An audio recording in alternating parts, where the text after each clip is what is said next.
Good afternoon, everyone, and welcome to today's webinar on infrastructure financing trend in Africa. My name is Olivier Vidal, and I'm honored to be the moderator today. I will just give 30 seconds more because a lot of people are still connecting, and we will start.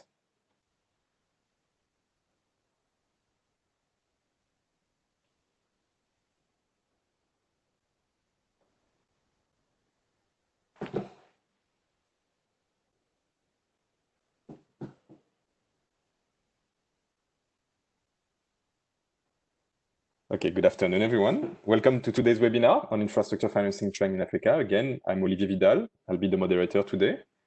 And building on the Infrastructure Consortium for Africa flagship report on infrastructure financing trend in Africa, today's webinar is an opportunity to discuss some of the reasons why the financing gap persists in Africa and identify potential solutions.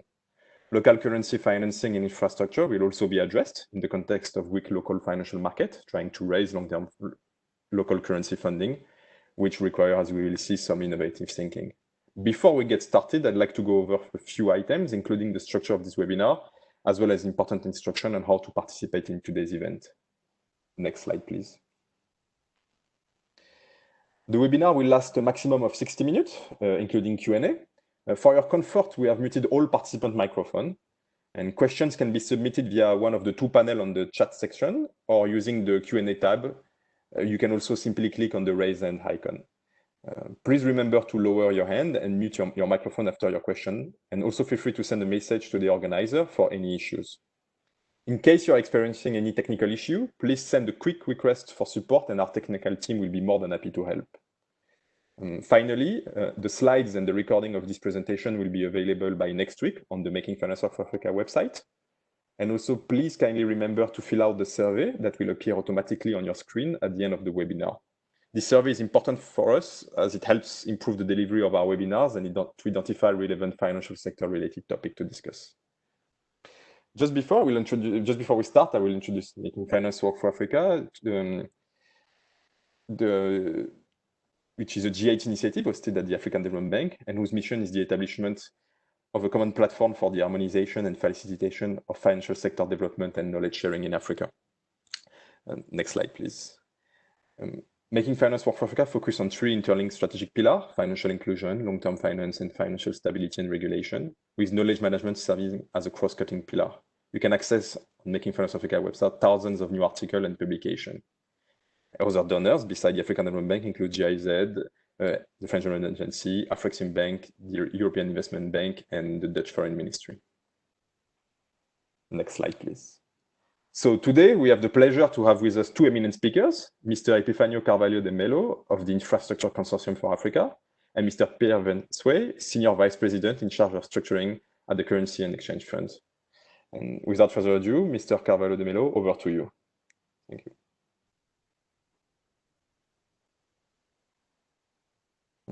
I think your microphone is on mute, Epifanio.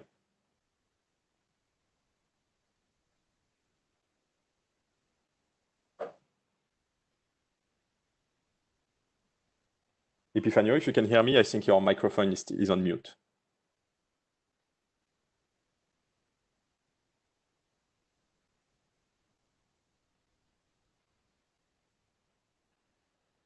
Hello? Yes, we can hear you now. Thank you. Okay. Hello? You can hear me now? Yes. Okay. Good afternoon. My name is Epifanio Carvalho de Melo. I am an infrastructure specialist working for ICA, PICO3 Division, African Development Bank. Well, let me thank you for all the participants of this webinar. Today, we're going to talk about Infrastructure Consortium for Africa. I'm going to start this presentation, but the bottom line of this webinar is the local currency financing, because basically is a topic very, very, very important, specifically for the African context. And basically, when you have mismatch between funding of infrastructure and then financing of infrastructure. Financing happens most of the time on the foreign currency, but funding, which means revenue, comes on local currency. This is the reason why basically this topic is very important for all participants today. Because unless we can address this mismatch, we're gonna have always challenging to make sure that our infrastructure is properly funded. Now, okay, I'm gonna start with ICA. ICA was launched during the G8 summit in Gleneagles, UK in July 2005. And the ICA Secretariat is hosted within the African Development Bank. The mission is to strive to increase finance for sustainable infrastructure development in Africa to help improve the lives and economic well-being of African people. And current members of ICA, mostly all G8 countries, are members of ICA, specifically Canada, France, Germany, Italy, Japan, United Kingdom, United States. We have also European Commission. You have G20 countries, including South Africa and Spain. You have African countries and institutions, just in African countries like South Africa, African Union Commissions, and then you have African Union Development Agents out there, which is also a member of ICA. Among multilateral development agents, you have the African Development Bank, you have African Export-Import Bank, you have European Investment Bank, you have International Finance Corporation, you have the Islamic Development Bank, you have the World Bank. Among of regional development financial institutions and bilaterals, you have Agence Française de Développement, you have Bank West of Africa of Development, you have Development Bank of South Africa, and then you have regional economic communities. All these are current members of ICA. And the value proposition of ICA basically is ICA is a unique platform for major actors in infrastructure space. What we say is a convening, is a major convening platform for discussing infrastructure financing and an investment in the continent. You have also the other role, which is advocating for critical investment and development of infrastructure in the continent. And you also promote, just before that. Hello? Hello. Then you promote also high-level dialogue for enable environment for infrastructure financing. Then you have also the knowledge product generation, including the publication like Energy Atlas, Infrastructure Financing Trends, and other reports. Okay, the main activities of ICA is just provide platform to accelerate infrastructure financing. The second, advocate for better governance in infrastructure development, including to provide quality and sustainable infrastructure in the continent. You have also delivered strategic analytical work to support decision makers in the continent. And then you have also, a pool of capacity for project preparation through project preparation facility network. It's helping also mobilize funding through Fund Finder. Then you have also, it produces also data and statistics for infrastructure like IITP, etc. Now, moving to the next slide. Okay. Moving to the next slide, that will set up the stage for this today's discussion. We're going to talk about the big picture, the main highlights from the infrastructure financing trend report that was published in 2018.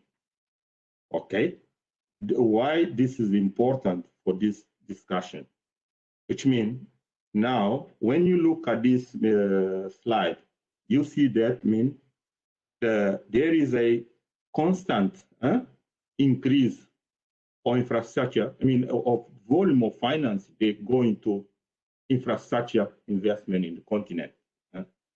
When you look at 2016, you have $66.9 billion that went to finance infrastructure development in the continent.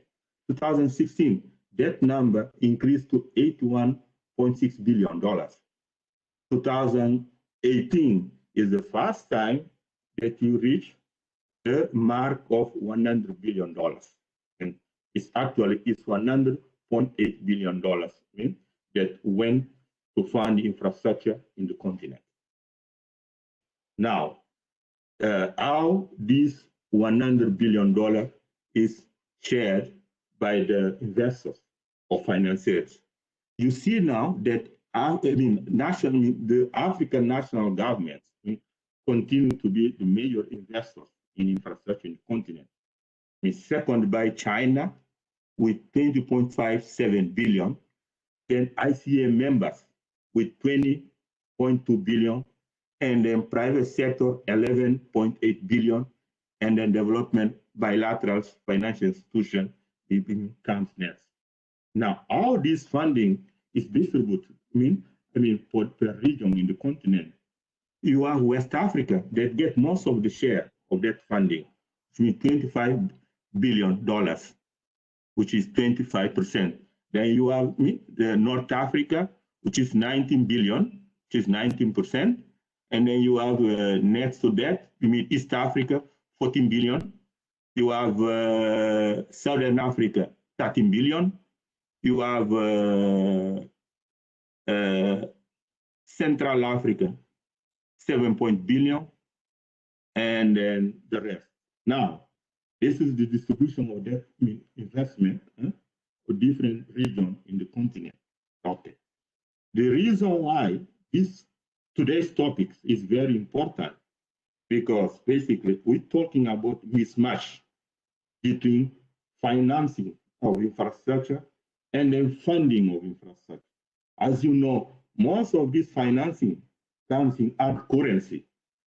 And then the funding, which is the revenue, that basically is raised to pay for the investment, comes in local currency. And as you know, one of the problems basically with the African currency, we are always on the side of devaluation, which means that as long a country currency is devaluated, the countries will have much harder task to raise enough of the amount of local currency that will correspond to the right amount of currency of investment, of financing that investment.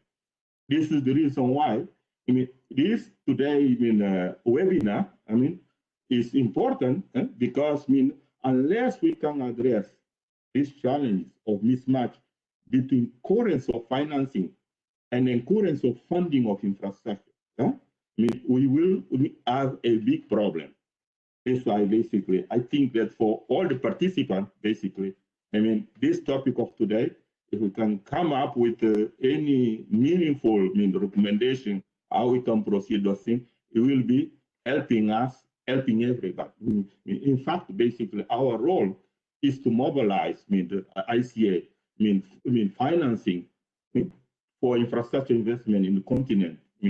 Then, as you know, that one of handicap, as I said, is this mismatch. The topic becomes very relevant for this today's discussion. Thank you. Thank you very much. Thank you very much, Epifanio, for this excellent presentation. And it's a perfect introduction to the following presentation from Per, who is going to go deeper into the challenges of investing in local currency, financing in local currency vis-a-vis raising in dollar. And without further ado, Per, over to you.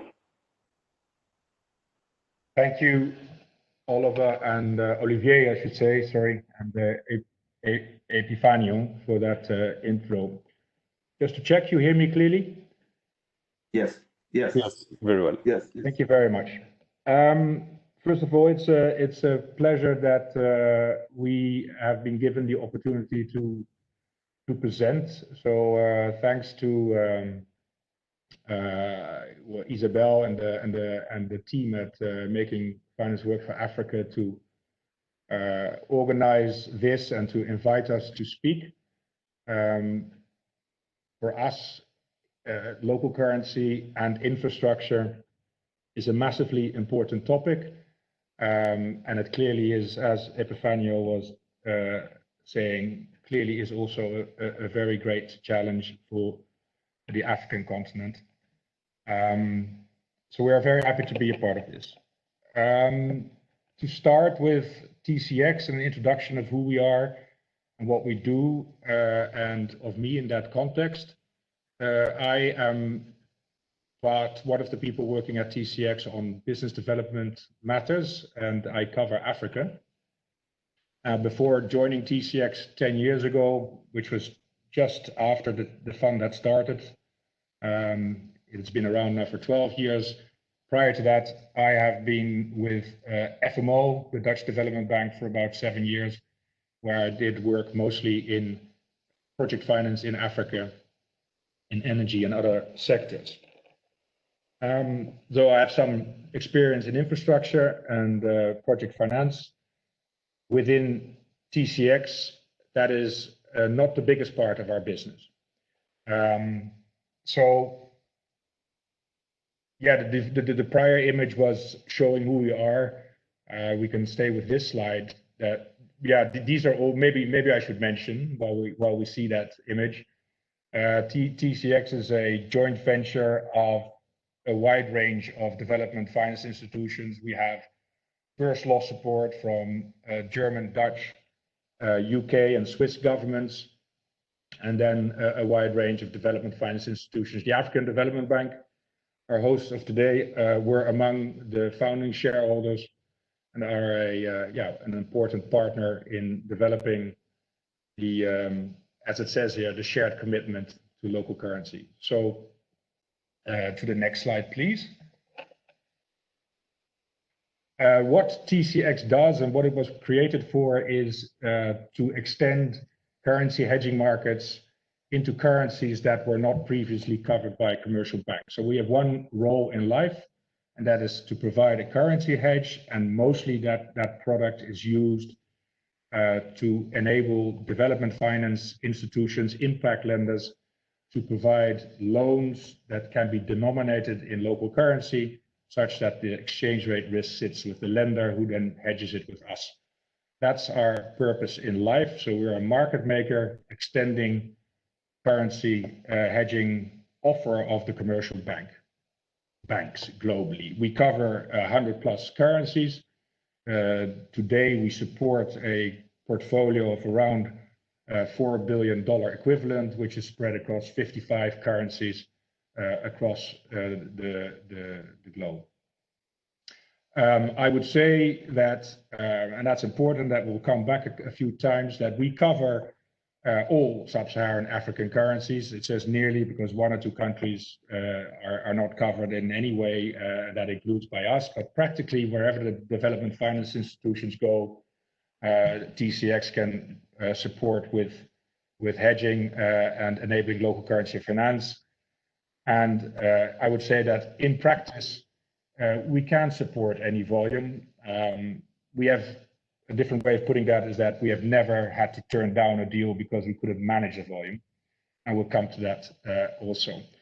I said earlier that infrastructure hasn't been the biggest part of our work at TCX. We have been very relevant in microfinance, in SME banking, and other sectors, but increasingly also we see infrastructure deals happening.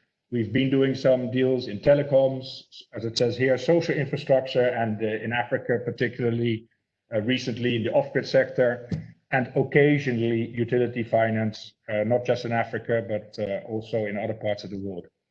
However, as Epifania was saying, and I think we all know, dollar-denominated finance is dominant when it comes to infrastructure finance, particularly in Africa.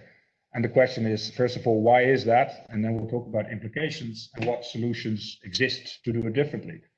To some extent, as we say here, it is a supply issue. So historically, that was very true. Is there local currency around to finance infrastructure, whether domestically or from an offshore source? To some extent, that has been certainly an issue in the past, much less so now. And I would say, I dare say that the far bigger problem is that of a structural demand issue. The demand for different reasons for infrastructure finance happens to be in dollars, not because the alternative does not exist, but because that's the way things are for several reasons, which I will come to in the next slide, please. Structural demand. I think the way of looking at infrastructure finance is separating out the sovereign, the public infrastructure, the publicly funded infrastructure, and the privately funded infrastructure. If you look at public funded infrastructure, so the sovereign channel, that these are projects which are developed by a government through its parastatal companies, through utility company, and for which the funding is raised by the sovereign itself, which it then can do in two different ways, right? It can borrow domestically, which many of African countries certainly do. There is a lot of domestic borrowing happening, but domestic savings in most African countries are simply not big enough to supply all the financing needs for infrastructure. So domestic local currency finance by governments has its limitations. And to the extent that that is insufficient, the sovereign channel means that governments will borrow externally. And external borrowing by governments, there it is, without exception, I think the norm is dollar funding. The point we make here is that even that, in our mind, can change. And we'll come to that a little bit later, but well, let me mention now already that we have been talking in Africa with a couple of governments as borrowers of sovereign debt, and also with a number of, well, we do that quite consistently with international financiers like the World Bank, IDA, other major institutional lenders, about the possibility of denominating sovereign debt also in local currency. There is no reason why we could not support a local currency loan from the World Bank to an African country the same way that we support the African Development Bank lending in Ugandan shilling, for example. It can be done, but there's a long way to go. If you then look at private sector funded infrastructure, there also, I think dollar-denominated financing is the norm. If you look at if you look at energy in the 60s, 70s of the last century, when the IPP model was introduced by the World Bank, encouraging private sector developers to go into Africa and build projects. Logically, what these developers said is, there's a currency issue. I am not going to take a local currency revenue as a source of income. I'm not going to bear that risk. So that risk logically was put to the utility, to the host government, simply because at the time there were no alternatives for that risk. Project developers could not borrow externally in local currency. There was no hedging market out there. Dollars was the only option, and developers were not willing to take that risk. International lenders could not take that risk. Therefore, that risk was put onto utilities. Understandable, but also that can and must change. It is not sustainable to finance utility sectors, water sectors with dollar debt. And we as an example, over the past 5 to 10 years, have been talking to many utility companies throughout Africa, trying to start chipping away at that model of dollar finance on the back of dollar offtake agreements, for example. There are now ways to eliminate that risk, to transfer some of that risk away from African utilities onto the balance sheet of somebody like us or other institutions. So that is also something that must change and that can change, and we'll come to that. Another interesting thing, I think, is that away from the utility space, in other sectors that sell directly to the public, like telecoms is a good example. All telecom operators, the Vodacoms, MTNs, all the others of this world, when they went to Africa, they said, I'm not too worried about having a local currency revenue and financing that with dollars, because these markets were so immature. They felt they had plenty of pricing power. The willingness to pay for a telecom product was very high. So there was always this possibility of increasing pricing to the public. and everybody was doing the same thing, so nobody felt that they were at a competitive disadvantage. I think that's also something that's changing as the telecom market is maturing. It becomes much more difficult for operators to simply increase tariffs every time the currency depreciates. So there you also see a growing interest in hedging structures, a growing interest to borrow in local currency. So that is changing. Fact, however, dollar finance is still probably, we don't have a percentage at hand of the 100 billion that was financed in infrastructure in 2018, but we can assume that a very, very significant part of that, and virtually all of it that comes from offshore, is denominated in hard currency. And that has to change in the interest of sustainable growth and the ability to build infrastructure. And the same has happened elsewhere. If you consider Indonesia, Mexico, South Africa, all these emerging markets at some point transition away from dollar finance, move to local currency, because that is the way to do it. It is an inevitable transition. There's not a developed country in the world that voluntarily would finance an energy sector with a foreign currency, simply because that's not its business. Its only responsibility should be to provide a sustainable utility service, and you don't achieve that if you take currency risk. An important development, important change is about perception of local currency as an available product and the costs associated with that. Next slide, please. Next slide, please. So why must it change? Because if you do it in dollars, obviously you have currency risk. All these sectors, energy, water, toll roads, social infrastructure, they all generate local currency by selling a product to the domestic market. If you finance that in dollars, they are exposed to currency risk, and that risk has many. It's a how do you say that? A multi-headed dragon. It manifests itself through depreciation losses, is an obvious one, but there's also constant volatility as currencies move. You never know what next day's debt service cost in local currency terms is going to be. It is very difficult to plan and budget and etc. if you don't know what your debt service costs are in local currency. If the currency depreciates, your hard currency debt in local currency terms will balloon and grow and grow. If there's a big shock to the currency, whether it's for a domestic reason or an international reason, like a Lehman crisis, suddenly that debt balloons. It all leads to financial losses. It invariably leads to weaker infrastructure, less growth, and with that, this is a cycle of suboptimal dynamic. But also the alternative, the decision to borrow in dollars and then think that you can manage it, is also very, very hard to do. Managing open currency risks, so borrowing in dollars, having an open position and then try to manage it, comes at great cost. If you're a utility company, there's a big social and political and economic cost of passing on volatility to consumers, which many countries do by having an automated tariff adjustment mechanism. It looks like a solution from a narrow perspective of the utility, but it is not a solution for the country as a whole. Other ways of managing risk is by holding more capital. Obviously, that comes at expense. But the other way you are faced with the cost is if you run big mismatches. If the debt is priced on a risk basis, you'll be paying more for your debt. If you have to restructure because of currency depreciations, that comes at a big cost.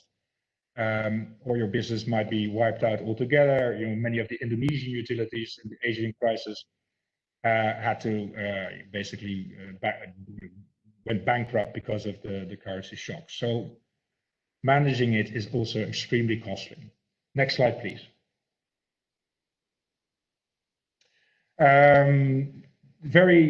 all know that African currencies can be volatile, which is in part a feature of domestic issues, fiscal deficits, things like that, sometimes a commodity dependency, but also external shocks which may affect currencies. Just a few examples, two examples. This is the Nigerian naira.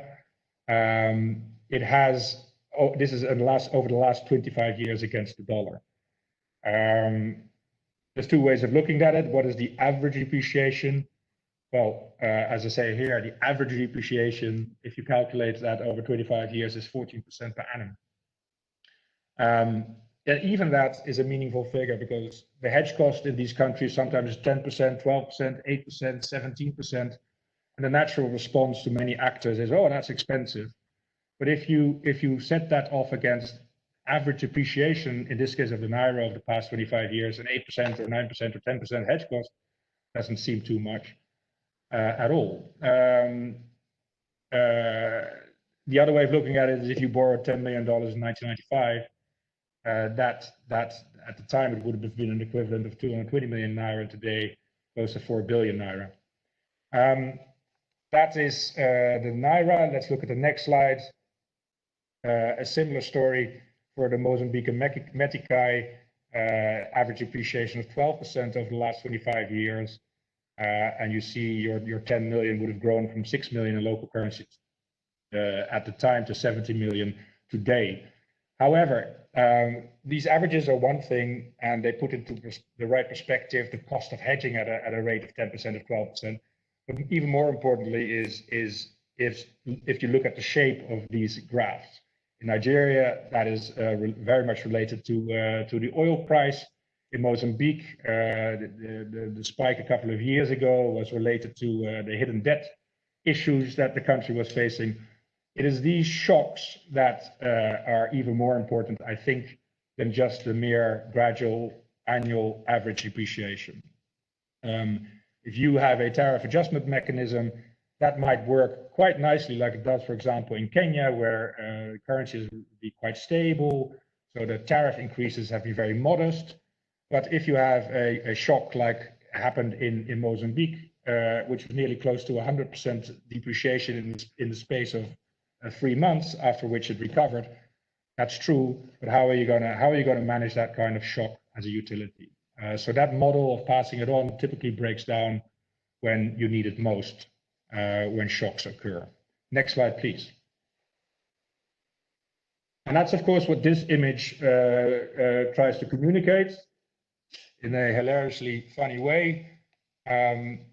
Yeah, averages are great, and if you think that there's 3 feet water only, so nothing can go wrong on average, then you see what happens if there's a big hole somewhere. Next slide, please. So the point we're making is that infrastructure generating local currency should be funded in local currency. This is some repetition, but it can't hurt. And there's several ways. There's several arguments that support that. And then we will come to supply and is it available. I was alluding to that before. Cost and perception of cost is a massive issue in the choice around dollar finance versus local currency finance. And the dominant or very sort of the persistent belief is that because local currency interest rates are higher than the dollar interest rates, then that dollar funding is also cheaper. That local currency funding is more expensive because of the higher interest rate. For many reasons, that is a flawed reasoning. First of all, there's economic theory, interest rate parity, purchasing power parity, that suggests that interest rate differential between the dollar and the local currency, 5 versus 15%, that difference of 10% must over time translate into through inflation and through depreciation, into depreciation of that local currency. So the overly simplified model is an interest rate differential of 10% over a 25-year period should expect to translate into a 10% depreciation of that currency. Especially over very long tenors, that notion holds more true. In the short term, that may not be the case, and you might be tempted to speculate. But utilities, infrastructure projects, these are long-term horizons, and also there is no incentive to speculate. A utility company should not speculate on currency, should not speculate on the currency performing better than the interest rate differential. It has one mandate and responsibility, and that is to deliver utility services at a reliable and sustainable price. It should not be interested in speculating. And the longer the tenor is, the more likely it is that parity actually holds. So in the long term, based on economic theory, the one is not more expensive than the other. If you look at it slightly different, if you say, okay, if you look at the cost of cheap dollar debt, your 5% or whatever it is, but then you add the cost of annual expected depreciation of the local currency, which is a cost for you as a local currency business or utility or infrastructure project. And then you add the cost of managing risk, managing open risk, which is the point I made earlier, whether it's through capital or through more expensive debt terms or through managing uncertainty or having to restructure from time to time. If you add all those actual costs up, it is very, very likely that those costs well exceed the cost of borrowing in the so-called more expensive local currency debt. It is also totally possible that's the other way around. That's not the point. The point is that it may well be more expensive. Yeah, it might also, in the end, turn out to be slightly less expensive. But that is not the key issue. Irrespective of actual cost, borrowing, financing infrastructure in hard currency exposes a sector, the country, and of course, ultimately, the population to severe, generally quite severe and volatile risk, and in practice, a risk that is virtually impossible to bear for smaller economic actors in the country itself. And because of all these reasons, that's the final one, pardon me. The final reason why we should do it, why should we fund local currency, infrastructure in local currency, was simply because we can these days. The story that it could not be done might have been valid 25 years ago, but that is no longer the case. And this regards the supply side, and that's amongst others where we come in. And then I'll address that in the next slide.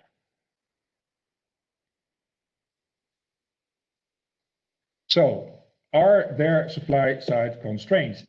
Are we financing infrastructure with dollars because local currency is not available? That was very, very true 25 years ago. I had that date out there, 1995. Yes, that was very, very true. Local currency finance, whether domestically or internationally, simply was not available at the tenors and at the volumes that is required for infrastructure finance. It was logical, therefore, that this model of dollar financing emerged and sort of continued for quite some time. However, a lot has changed since.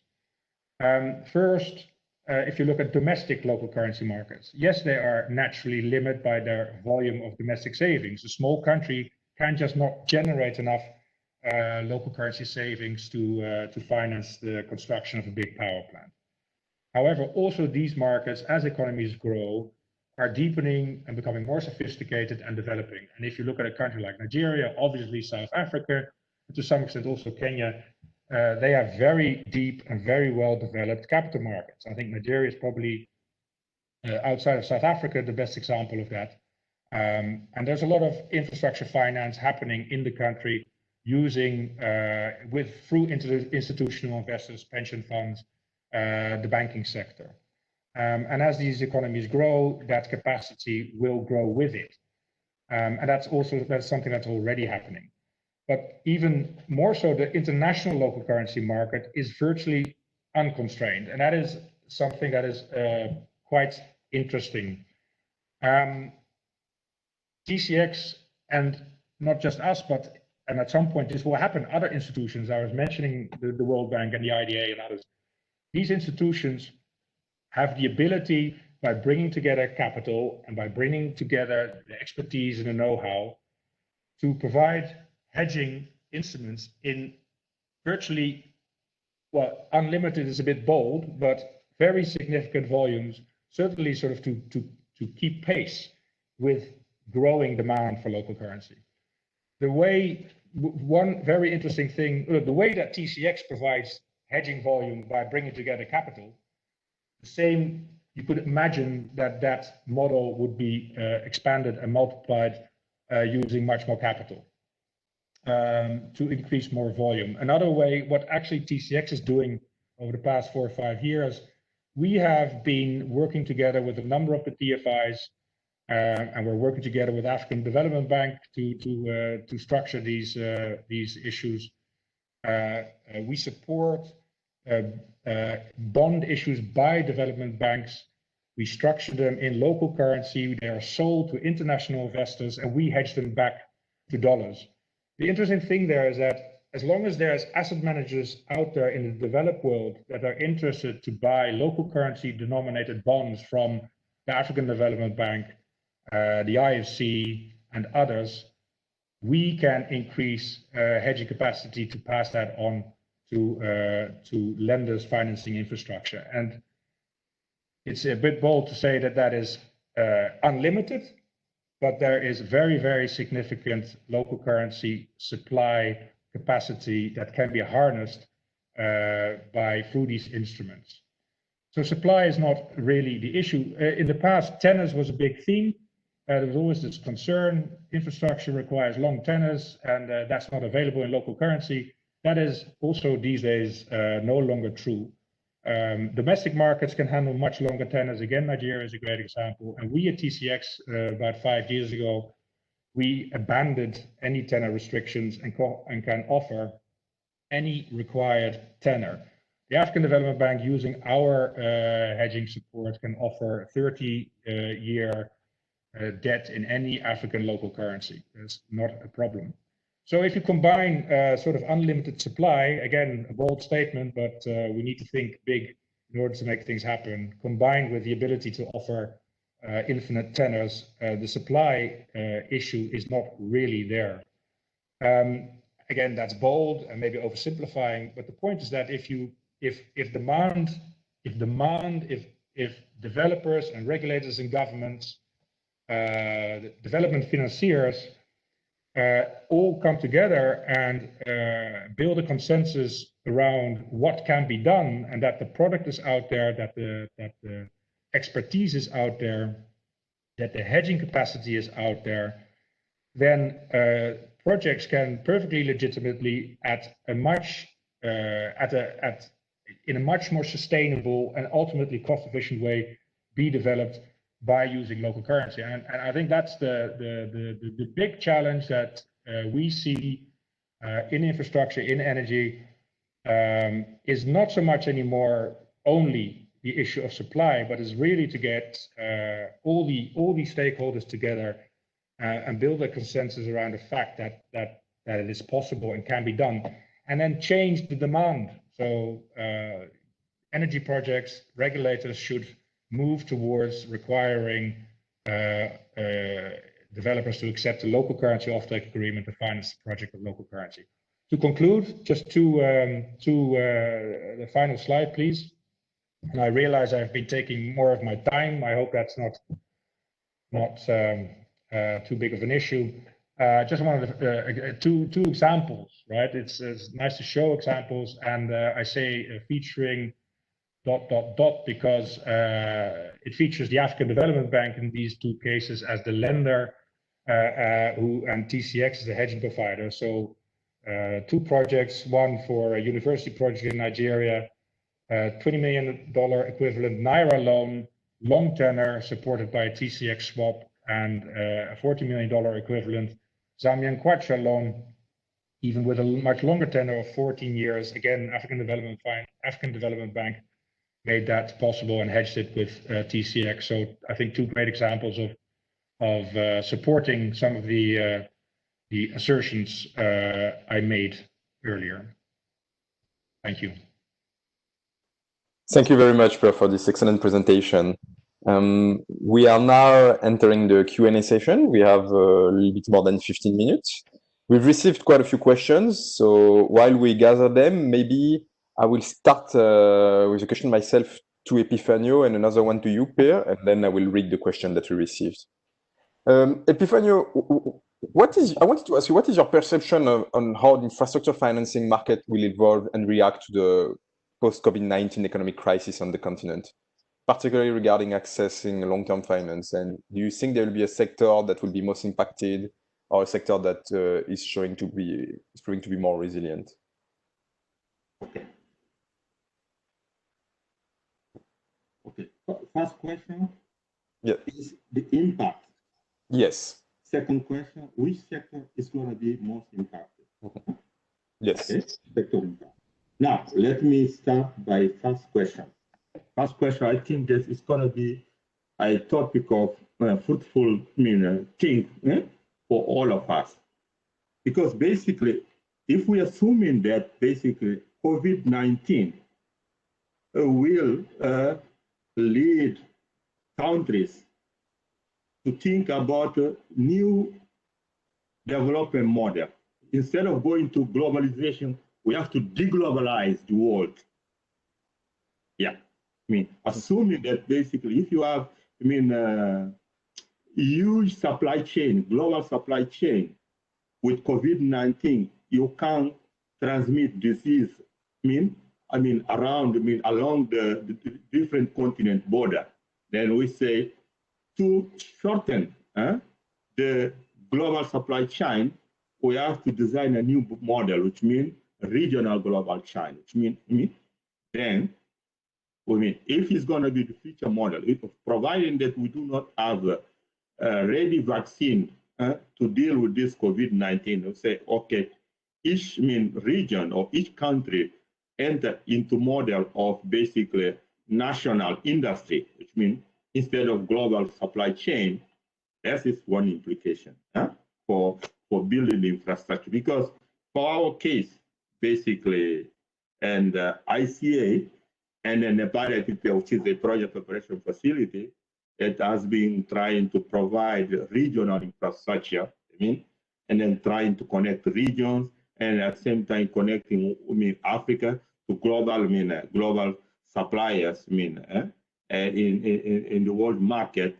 Now, with assuming that basically, deglobalization will be the future, then you have to shorten the supply chain, and then you're going to make sure that the infrastructure, basically the complexity, the size of infrastructure will be diminished, and we're going to design infrastructure only to fit for one region or to fit for specific, for one continent, or to fit for specific region, instead of thinking of infrastructure as a complex undertake that basically you projected to link all the global supply chain.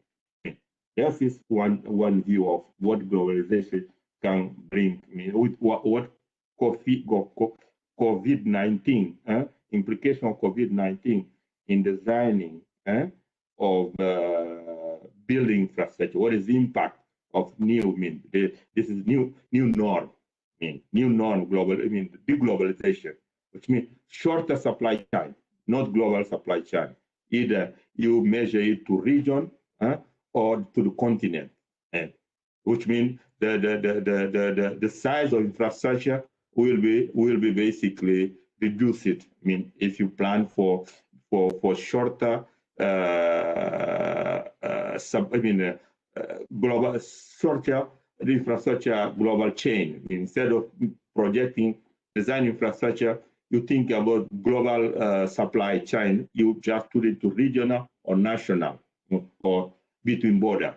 Now, what is the sector impact? I think that the sector impact, for me, ICT will become one of the most relevant, infrastructure in the new deglobalized world. Because basically, till today, till 3 months ago, I used to go to my office in CCR, downtown Abidjan, work. But now I'm confined in myself, in my house, trying to do the work. But if we do not have right technology, ICT enablers, we would not be able to do that. Now, if we project, or you want to anticipate that we may have future pandemic, that can be like COVID or a different form of future pandemic. We say, let's just now start preparing ourselves to start working in distance, which means through digital platform. Then ICT investment, which means future investment in infrastructure. And I think that we're gonna see huge volume of money or investment going to ICT sector, where you can build internet exchange points. I mean, basically, you're going to be to the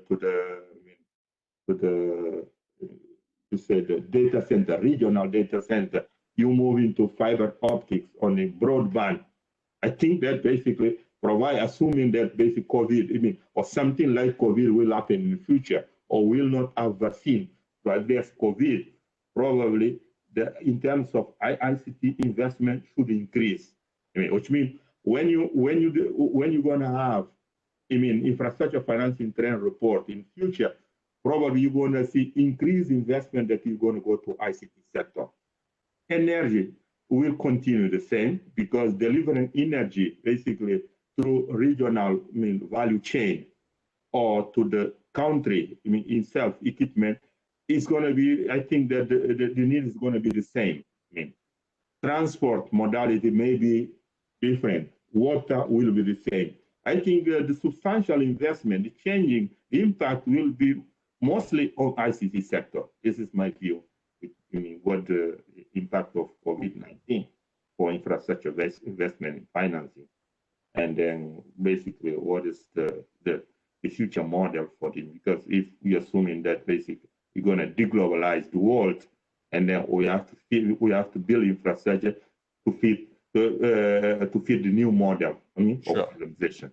Oh, thank you very much, Epifanio. Thank you very much. Building, I guess, on this question, we received several questions. I think I'm going to read this one maybe for Per. So there has been a comment from a participant. There's been shock, and there will be shock after COVID-19. But why does it hardly impact hard currency values and impact mostly only developing country currency values? You want to take this one, Per? Am I? Yeah, we could hear you. Oh, pardon me. Yeah. Yes.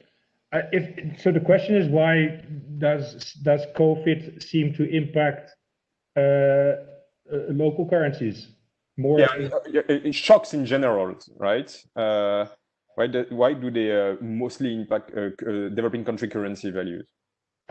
Well, I think there's several reasons. There in global crisis times, there is usually a tendency from international investors for a flight to safety, right? That I think that's a common response in global crises, which leads to a fast withdrawal where possible, if markets are liquid enough to quickly withdraw. Whether if there's a functioning stock market or bond market, international investors withdraw from emerging market countries and reinvest in the dollar or safe commodities. That's one important impact that might impact more sort of the emerging type markets like South Africa, Mexico, Indonesia. Why are even the more frontier currencies so heavily impacted, which don't necessarily have hot money flowing in and out very easily, which explains it. For those currencies, several things happen in times of COVID. One very important impact is a lot of these countries are heavily dependent on remittances as a flow of as a hard currency inflow, which then translates into local currency demand and supports the local currency. So when remittances drop, as is happening on a very significant scale during COVID, that logically must lead to a weaker local currency. So that's happening. And I think another effect is that as global demand weakens, which has so dramatically happened so quickly, where we see such a sudden and huge drop in GDP and spending in the developing world, that naturally leads to a severe drop in demand. Also for frontier markets that are either exporting commodities or that are subject or dependent on exports to let's say Europe or America or other developing regions. So unfortunately, it is true that these countries tend to be hit hardest. Thank you. And we have another comment and a question. Just yes, hello? sorry, Epiphany, please go ahead. Yes. Yeah, just can add on this one thing that I forgot to mention about the impact of and then the sector, basically importance of this COVID.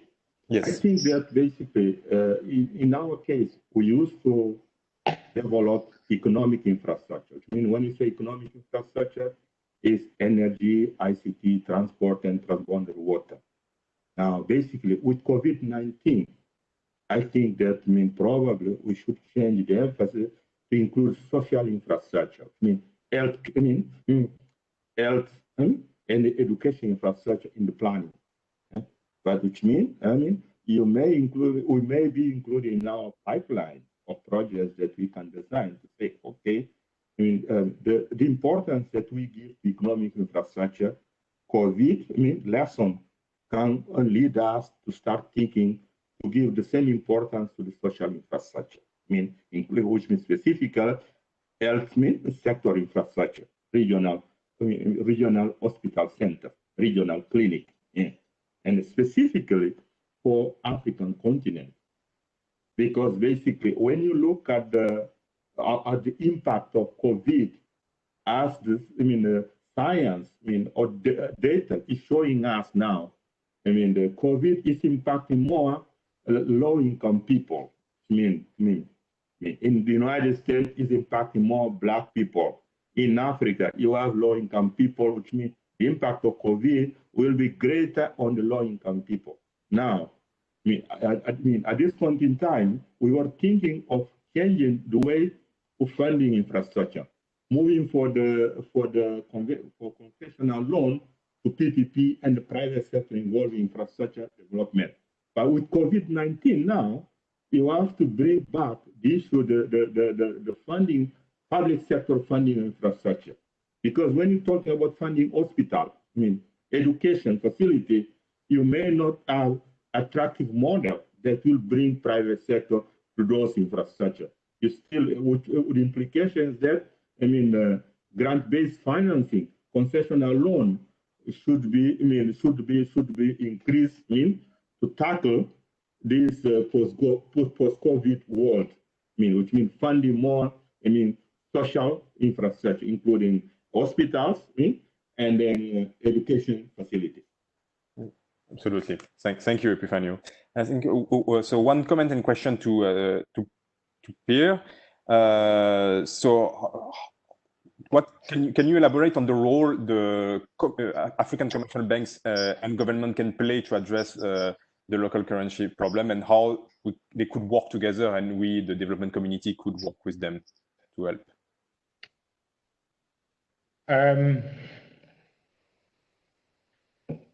Yeah, I think the role for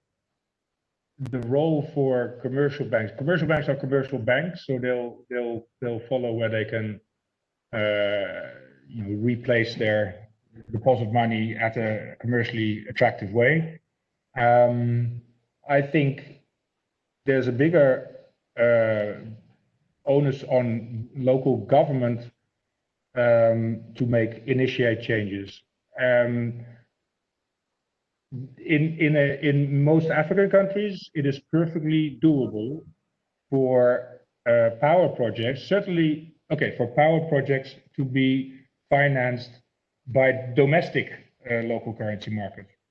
And a great way of transitioning away from dollar financing to local currency is to start by offering power purchase agreements or offtake agreements for small power projects in local currency. And the way of doing that is by sizing that threshold such that projects that could be easily financed in terms of volume by the local market are offered a local currency offtake agreement. You've had something like that in Tanzania in the past, where every project below 10 megawatt would only get a local currency PPA. So a project developer would have shilling revenue and would therefore be forced, in a way, to finance itself locally and through the commercial banks. And then the commercial banks, of course, need to be encouraged to provide that funding. And I think that's one way of doing it. I think it's a big responsibility, but that's also a big challenge for the governments and the regulators and the utilities to start realizing that it can be done differently. So a lot of the initiative will have to come from host governments themselves. And some of that is already happening. A couple of years ago, Nigerian authorities have been pushing back very hard on project finance requirements to have termination value. If a project doesn't function, to have termination value paid in dollars. The Nigerians were resisting that. In Ghana, where you have a lot of issues in the infrastructure sector, partly caused by severe depreciations, you see that the regulator and the ministries are pushing back on dollar contracts and even trying to renegotiate these contracts. Same thing in Uganda. So I do think that the resistance towards dollar financing is growing as utilities, well, first of all, are aware and suffering from the cost of running these mismatches, but more importantly, as they start to realize that it is no longer strictly necessary to do it this way, and that they can push back on that sort of force projects to be financed in local currency from a combination of domestic sources and international sources. Thank you. Epifanio, you wanted to add something? Yeah, I want to have a question on my side. Okay. My question to this current issue, I am not specialist on that. I want to understand. I mean, since this currency mismatch, one of the things has to do with the constant devaluation of African currency. If we think different countries in Africa have different currency, for a specialist in the local currency financing, if you take Ghana shillings, you take franc CFA, West African franc CFA, you take Nigeria, they do not devaluate at the same time. I mean, different time one currency can devaluate, another might upgrade. Then, if you use all African currencies to fund infrastructure, I mean, the one that is valued at certain moment, you can use it when it's needed. I mean, valuation. I mean, avoiding use that currency that at that point in time is at the valuation stage. And you can play with this different currency basket. You say, okay, I need to fund this infrastructure in Nigeria. But since the Naira is devaluated, if I can use the franc CFA, just basically the West African money, I mean, in the meantime, because it's the most valued currency in Africa, to pay for this infrastructure. Next time, when I have new requests, I mean, probably at that point in time, I can use Naira. Which means, I don't know if you understand. You can use different value of currency in Africa. Say, okay, we use this one because at this point in time is the best one that is valued for this transaction. I mean, Naira is the value. I mean, then for next time, I mean, if Naira gain its value, you use it for transaction in the continent. And you can play with that. If that's a question to me, I think that's a very a complicated question and thing to achieve. But I think my more general response to that is that diversification across currencies and across countries is most definitely a way of mitigating against currency risk, and that is also what is at the heart of our model. We can deliver our hedging product in a sustainable way to international lenders because we spread currency risk across multiple currencies. And I think that concept of diversification across as many developing country currencies globally that could also be the key to offering hedging services at at a much more significant scale than what TCX has been doing. At the international community mentioned before, IDA, World Bank, IMF, all these institutions, in theory, in concept, they could do the same thing as TCX is now doing, but then at a much greater scale, which is a combination of having patient capital and spreading currency risk across as many currencies as possible to reduce volatility in the portfolio and therefore make it sustainable, affordable. So diversification as a concept is extremely valuable in addressing the issue. Thank you. Thank you very much. Thank you. Thank you very much. I'm conscious of time, and we are already 5 minutes past the end of the webinar. Just maybe one final question from a participant, and then we will close. And we wrote down all the other comments and questions, and we will make sure that to send them to the panelists, and so that you can read and they will reply to you. So the final question is: China being a major contributor to infrastructure funding, why is the funding still dominated in USD? Yeah.